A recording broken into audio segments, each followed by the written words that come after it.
Araky ny fantatsika moa zany ny fankalazana an'ilay andro iraisam-pirenena momba ny biodiversité dia ankalazaina zany ny 22 zao maneran-tany. Ny lohahevitra zany dia hoe ny ahoana no lazatsika an'izany ny fizahan-tany maharitra sy ilay atao hoe biodiversité na ilay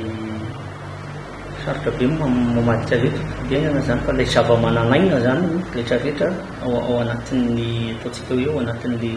écosystème zany. Reo zany no thème izay nividin'ny Nations Unies tamin'ity taona ity satria ny antony dia ity taona ity zany dia année internationale ny tourisme durable et développement. Zay zany dia nampifanijona zany koa zavatra anankiroa. Raha ohatra zany tsika miresaka hoe maninona ilay fizahan-tany tourisme sy ilay biodiversité zany no niresahana.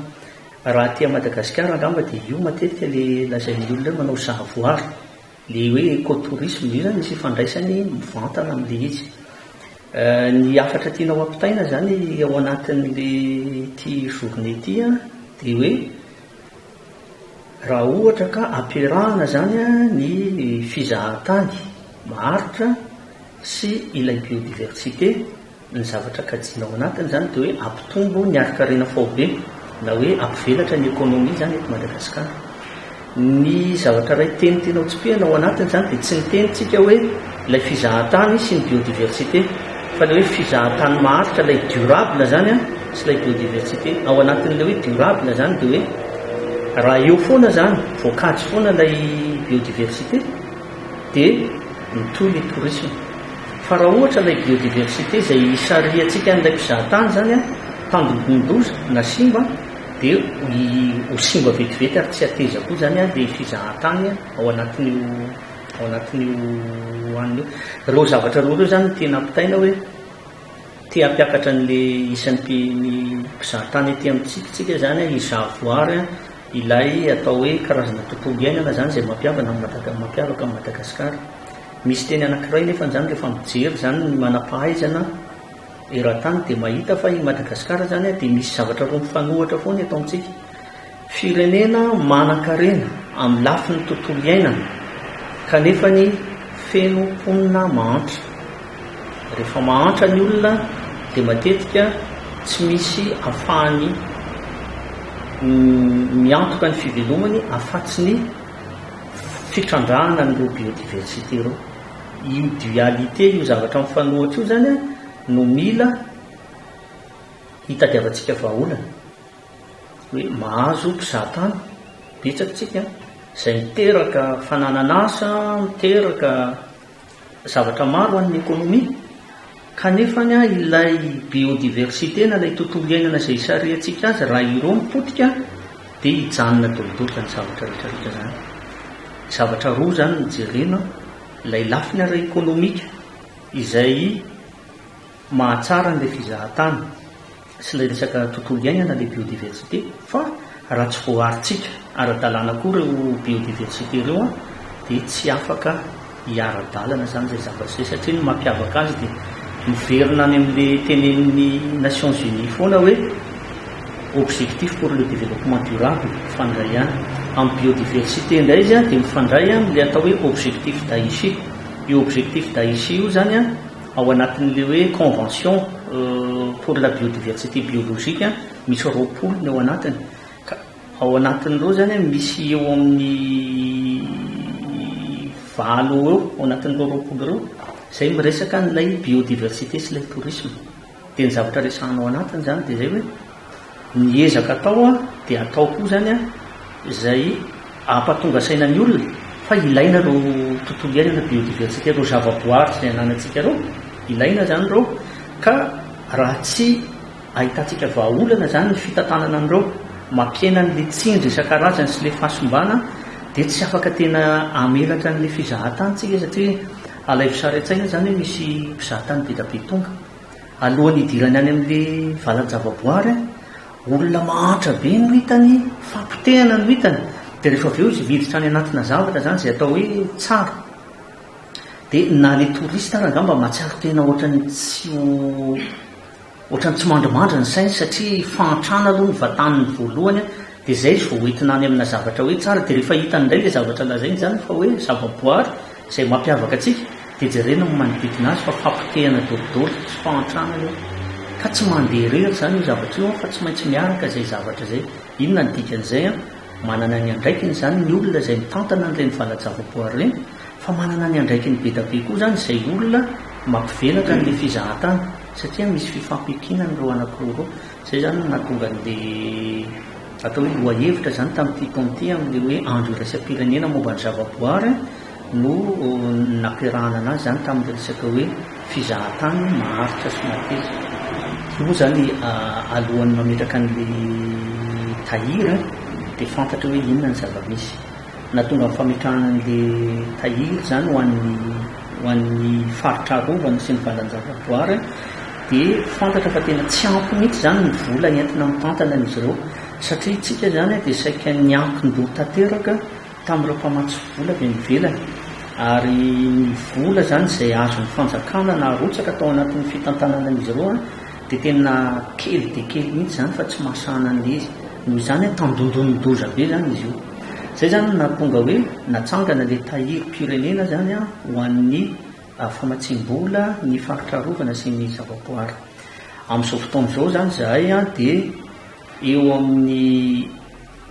2 millions de dollars na 2,5 millions de dollars eo no vola azonay zaraina isa-taona ho an'ny fitantanana sy ny fiarovana n'ireo zavaboary reo ny tena marina ny tiana atongavana dia tsy any amin'le hoe fiarovana fa any amin'le hoe fitantanana izany hoe rehefa mahatsapa zany ny mpiara-miombonantoka sy ny malagasy rehetrarehetra fa ilaina ny fisiny reo valan-javaboary reo dia hiena le tsindry amin'izay fotoan'izay zany fitantanana ny atao dia mba mihena koa le vola alefany dia mba le vola hafa zany mba makany amin'ny fampandrosoana na makany na tetikasa zany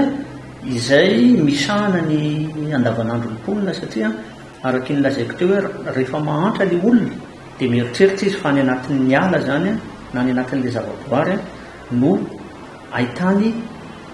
zavatra fahany mivelona ny zava-misy nefany ny ala eto Madagasikara zany raha jerena raha oharina amin'ny ala nisy tany amin'ny taona 590 zany tany dia eo amin'ny 900 io sisa no tavela nefany itsika ny tombo avy fireny tao anelanelan'izay fotoan'izay zany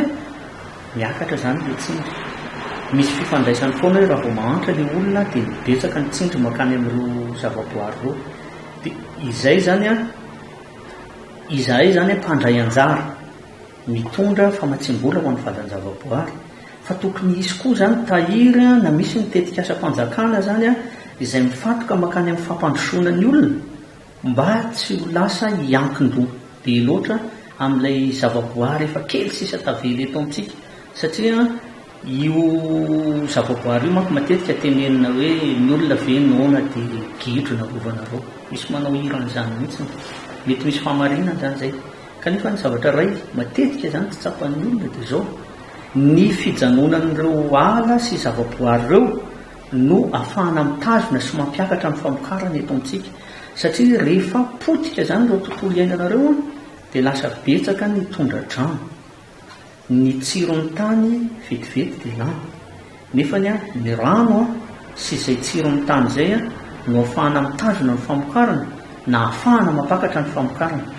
ka izay le tenenina amin'ny teny frantsay amin'ny teny sientifika hoe service écosystémique satria akoatran'izay tombotsombo vantana zay io no manadio ny rivotra vao mianatra any amin'ny sekoly ambaratonga voalohany ny ankizy dia mahafantatra n'izany atao hoe photosynthèse na misy hoe fimaintso hoe misitona ny carbone ngereo zava-maniry ireo ary mamoaka oxygène rivotra madio ny rivotra iainantsika zany dia io no avokafoka manadio azy dia rehefa avy eo dia miresaka n'ireo fivaovan'ny toetrandro matetika eto Madagasikara zany misy afatra diso ratsy be ny volovary tamin'ity satria noho ny fivaovan'ny toetrandro ny fivaovan'ny toetrandro dia vao maika manimba n'ilay tontolo iainana fa ny mahatonga n'ilay tsy fampindrana ny mahatonga n'ilay fahamainan'ny tany dia noho ny fanombana tontolo iainana be da be izay nataontsika fa ny fivavahan'ny toetrandro vao mainka manaratsy azy fotsiny fa tsy marina hoe ny fivavahan'ny toetrandro no mampiovan'io fa any amin'ny toerana izay nanaja ny tontolo iainany na misy arany fivavahan'ny toetrandro dia misy ny atao hoe résilience au changement climatique. Raha ohatra ka afaka hanohatra ny voka-dratsy ny fivavahan'ny toetrandro tsika, ny zavatra voalohany tokony atao dia ny fiarovana ny zavaboary izay misy eto amintsika, dia manitatra ny tany rakotra ala mba hampiena ny fikorinan'ny rano ka tsy hahaverin'ny tsiron-tany sy tsy hahatonga ny tondradrano. Tsy afaka miala amin'izay tsika na misy na tsy misy ny fivavahan'ny toetrandro, fa matetika zany voizina be loatra ilay fivavahan'ny toetrandro, fa iny amin'ny teny frantsay dia atao ny exacerbé, izany hoe manamafy fotsiny ilay zava-misy. Fa rehefa mipitenao ny tontolo iainanao dia mihamafy aminao zany ny fahatongavan'ny fivavahan'ny toetrandro. Fa raha narovanao ny tontolo iainanao dia matanjaka ohatran'ny hoe manana hery ianao zany hanohatra n'ilay voka-dratsy ny fivavahan'ny toetrandro. Izany zavatra rehetrarehetra zany mifandray dolidolo zany, satria matoa arovana ilay zavaboary dia ny fiafaran'io dia ho an'ny olombelona ihany. Mifampiankina ilay biodiversité sy ilay tourisme. Ilay biodiversité akoatra n'ilay zavatra izay omeny antsika zany, azotsika valoriser, azotsika ampidiram-bola amin'ny alalan'ilay fizahan-tany. Ny fizahan-tany koa zany noho n'ilay mampazavaboary miavaka ny Madagasikara, satria eto amintsika mihoatra ny any amin'ny 80% biby sy ny zava-maniry dia tsy hita afa-tsy eto Madagasikara. Izay zany no zavatra anankiray ahafahana tena mivarotra an'ilay izy, satria raha miresaka hoe le murena gidro zany ianao tsy misy tany betsaka misy an'izany eto eran'izao tontolo izao. Anankitelo angamba ny tany ahitana an'izany, ary eto amintsika no ahitana ny betsaka indrindra, misy 50% ny karazana atao hoe gidro na varika zany eto Madagasikara. Dia inona ny mety manimba? Ny mety manimba zany dia zao, rehefa simba le biodiversité na le zavaboary, inona raha zany le ho amidinao be da be zany hoe i Madagasikara manana mampiavaka azy nefa le zavatra mipotika andreo manala. Dikan'izay zany tsy ateza le fizahan-tany. Inona zany ny lafiny anankiray faharoa? Rehefa mametraka fizahan-tany ianao dia misy zavatra be da be mihitsy miaraka aminy ao, ny andraisana an'le olona zany, ny guide, reny tour opérateur rehetrarehetra izay miasa ao anatin'ireny, miteraka asa zany reny zavatra reny, ny fivelaran'ny hôtely, ny mponina manodidina koa mba mahazo, satria tsy maintsy mba mividy zavatra, ohatra hoe mividy mampivelatra ny asa tanana any amin'ny faritra manodidina, dia ny zavatra atahorana zany mivelatra mandeha dolidolo ireo zavatra ireo, kanefa potika le zavaboary atsy. Dia tsy ho tonga ntsony ireo olona ireo, le olona tsy ho tonga vita ihany, fa ile olona rehetrarehetra nahazo asa tamin'ilay izy mijanona dolidolo, ny mpampanofa tomobile, ny tour opérateur.